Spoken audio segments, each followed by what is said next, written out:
What about other revenue options? We had discussed this extensively in this House, but let me again address the various suggestions raised, both in the run-up to the budget and in the debate. First, wealth taxes. As many members noted, we already tax wealth in Singapore through property tax, stamp duty, and motor vehicle-related taxes. And the taxes were raised in this and the last budget. Second, corporate tax, which several members spoke about, including the impact of BEPS. Pillar 1 of BEPS reallocates profits from where economic activities are conducted to where consumers are located. So given our small size, Singapore will lose revenue under Pillar 1 of BEPS. I've mentioned this before, so that's something to bear in mind. BEPS has 2 pillars. We will lose revenue under Pillar 1. Pillar 2 effectively sets a global minimum effective tax rate. The intent of Pillar 2 is for large MNEs to pay more taxes wherever they operate. So when Pillar 2 comes into play and Singapore implements the domestic top-up tax, we will get additional revenue, assuming the affected MNEs here do not leave. But that's a big assumption, because the reality is, despite the professed intent of BEPS to tax MNEs more, countries are now rolling out vast subsidies to strengthen their competitive advantage over other countries and to reshore and onshore activities.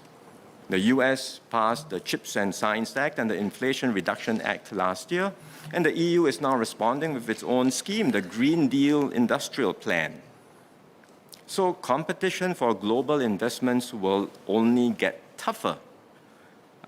We may not be able to outbid the major powers in spending, but we certainly cannot afford to stand still. The MNEs based here are not stuck with us permanently.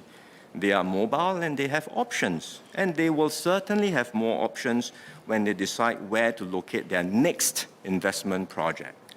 Within the region, there are many other places where land and electricity are cheaper and wages are lower. Sir, this is not a hypothetical worry.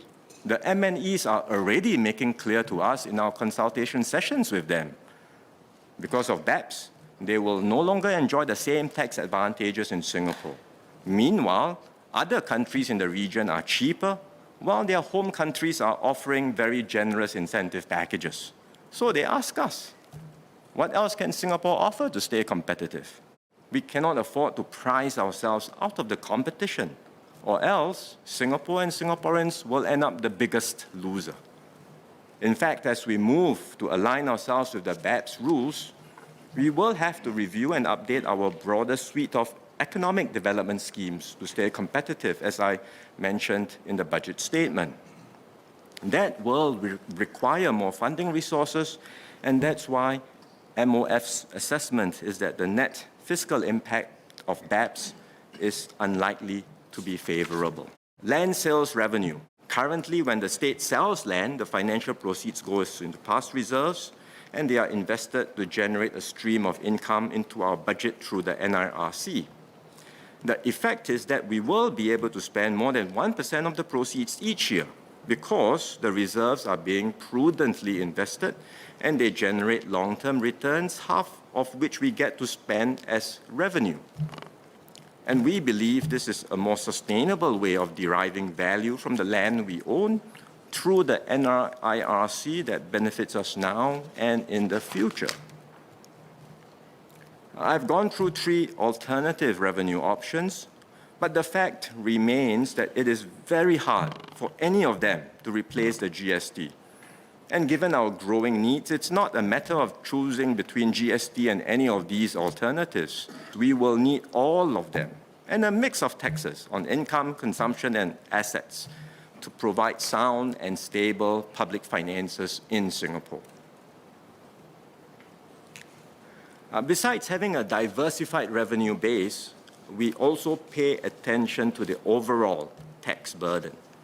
And after factoring the changes in budgets 2022 and 2023, including the full GST increase, Singapore's tax to GDP ratio is 14%. This is considerably lower than most other advanced economies.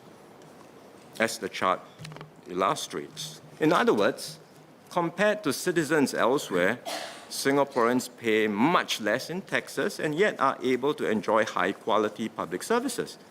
At the same time, this low tax burden rewards hard work and enterprise and allows our people and businesses to keep most of what they earn